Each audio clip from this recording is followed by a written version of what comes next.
The SIG MCX really takes the approach of similar but different when it comes to how the gun looks and feels. Originally designed to be chambered in 300 blackout, there are now variants chambered in the good old 5.56. Thus, you will see the gun actually says multi-caliber on it. In Airsoft, this is an AEG, so it's chambered in our favorite round, the 6mm BB.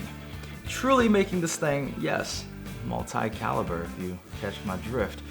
Alas, we've been waiting for this gun collectively as a community for quite a long time, ever since we've seen the real thing per se. However, I'm gonna come straight out and say it.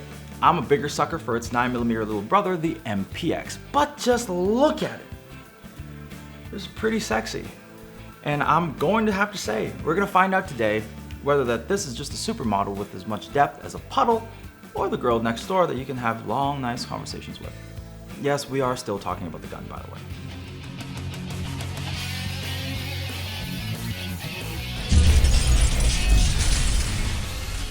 I don't know if you guys remembered, but I've actually shown this gun off earlier this year from a video I did at SHOT Show, then at IWA when I visited the Cybergun booth. After doing a couple of small overviews, I'm really happy to finally be able to go a little bit more in depth and show this gun off to you guys. Let's start with the externals. From the shape of the gun, you see that it closely resembles that of an AR patterned rifle, and when you pick it up, it feels extremely familiar as well. The handguard is made out of aluminum and it features key mod attachment points. I wish it was M-lock, but then again, the real one's also key mod. Moving on.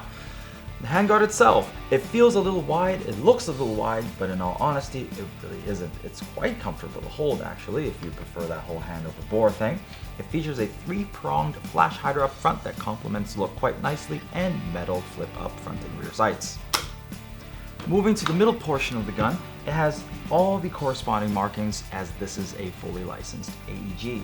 All the controls are in where you would expect them to be if this were an AR pattern rifle, and they're slightly redesigned to fit this particular look. All the controls, as well as the charging handle, are also ambidextrous, so everything on this side corresponds to the opposite side. My only little small gripe is the magazine release right here on the left side feels a little strange, a little squishy if you may, but I wager to guess it's probably just psychological because I'm not used to using this hand to release the magazine. The MCX also features a very handsome style collapsible stock, easy to access with a button up here, extended, retracted. It's that easy. However, if you don't like this one, you can actually change the stock out. There's a screw right here that you can unscrew and remove. After that is done, it exposes a Picatinny rail section right here at the back. You can buy a Picatinny buffer tube adapter to then mount a regular buffer tube on, which in turn can mount a regular buttstock on if that is your particular preference.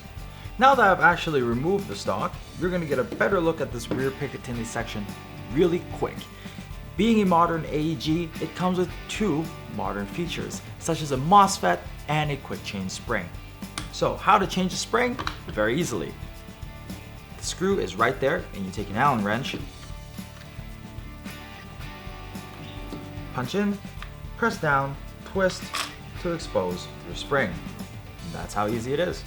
This gun being so compact, finding the right battery for it is going to be a little bit of a pain in the butt. So I'm going to leave that selection for my buddy Gambit. You want to watch that video, click on the card above or find the link in the description below. Finally, we're going to come to our favorite portion of the tabletop review, which is, you guessed it, the hop-up. You guys wanted to see it, and now you're going to get it. Guess where the hop-up is? Right here in the chamber. Adjust for more or less hop. Now I know in times past some of you guys may have think that Cybergun makes more entry-level products, but I guarantee you this is a premium product. Check out these awesome cutaways. I'm using 0.2 gram BBs and an 11.1 LiPo.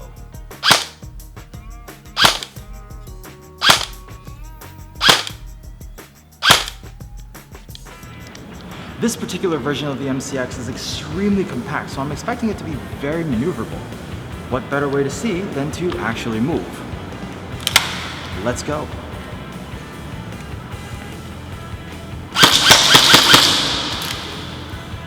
Trigger response is quite good, and I really like the feeling of this pistol grip. Very ergonomic. not bad at all. Let's see how accurate it is in our 20-meter range tester.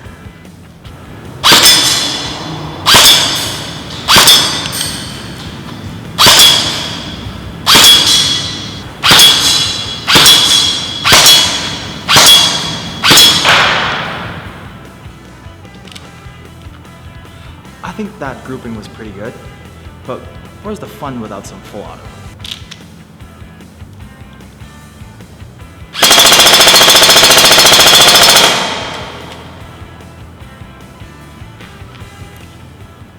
I think it did the trick. That's pretty fun, I'll be very honest with you. One of the funner AEGs I've shot. If you guys like other compact AEGs, why don't you check out the review I did for the G&G ARP9. You can either find that in the description below or in the card above. What are my final thoughts about this particular MCX? Now, again, I'll be honest, I really like the MPX, but I'll be lying if I didn't tell you this one is making a very strong case for itself. It looks good, it performs well, and it's really a breath of fresh air that us airsofters have been waiting for such a long time. Let's be honest with ourselves, right? So what about you guys? You guys like compact AEGs like this? What are some of your favorites? Let me know all of that in the comment section below. And for this cool gun and many more, don't forget to check out our online store at www.redwolfairsoft.com. My name is Mark, aka Blue Steel. I'll catch you guys on the next episode of RedWolf TV. Have a good one. Back to shooting. Sorry, Quake.